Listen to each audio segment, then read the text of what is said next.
Federal వ్యవస్థ మీద మీరు చాలా అవగాహన సదస్సులు ఏర్పాటు చేశారు, చాలా వ్యాసాలు రాశారు, ఇంకా ప్రసంగాలు చేశారు. సంకీర్ణ రాజకీయ వ్యవస్థలో దీని పరిణామం ఎలా ఉండబోతోంది?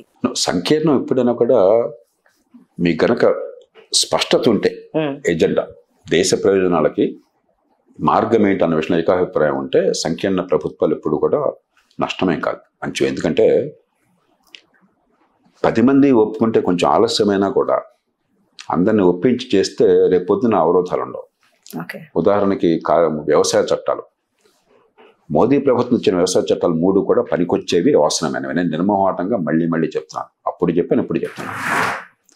3 కూడా రైతుల స్వేచ్ఛని పెంచేవి, రైతులకి మార్కెట్లో రేటు పెరగడానికి అవకాశం వచ్చేవి. అంత మాత్రం చేత అన్ని పరిష్కారాలు సర్వలో నివారణలు కాదు, ఇంకా చాలా చేయాలి. కానీ ఈ 3 కూడా సరైన మార్గంలో ఉన్నాయి. కానీ ఎప్పుడైతే ప్రజల్లో ఒక చర్చ తీసుకొచ్చి అర్థమయ్యేట్టుగా చెప్పి అందరిని కూర్చోబెట్టి చేయలేదో, సంఖ్యాబలం ఉందన్న ఉద్దేశంతో చేశారో, మంచి చేసినారు చెడు నష్టపోయింది దేశం, ఈ రైతులు, వ్యవసాయం. రైతులు గుర్తించకపోవచ్చు. ఇప్పుడు 25 ఏళ్ళ తర్వాత అర్థమవుతారు, చాలా తప్పు చేసినా అప్పుడు అర్థమవుతుంది నష్టపోయామని చెప్పని. అందుకని సంకీర్ణ ప్రభుత్వం కనుక స్పష్టమైన అవగాహన, లక్ష్య సిద్ధి ఉన్నట్టయితే అందరినీ కలపడానికి ఒక మార్గం అవుతుంది. అదే సమయంలో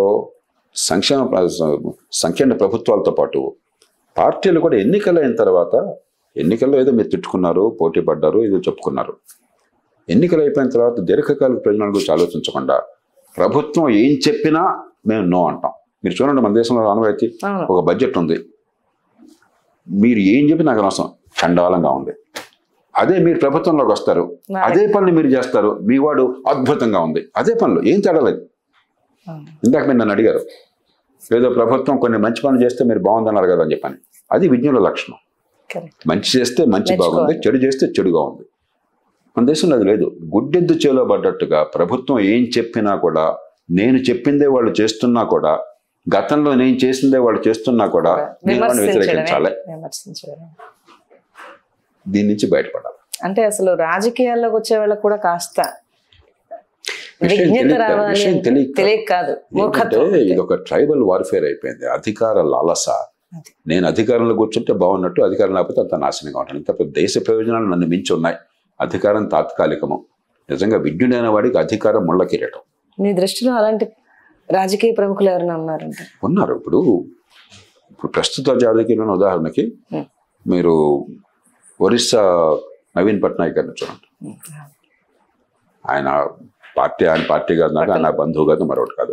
దూరం నుంచి చూస్తే దానిలో హుందాతనం, దీర్ఘకాలిక దృక్పథం, ఒక సంయమనం, తొందరపాటు లేకుండా, తర్వాత ప్రత్యర్థులు మంచి చేసినా కూడా గౌరవించే సంస్కృతి.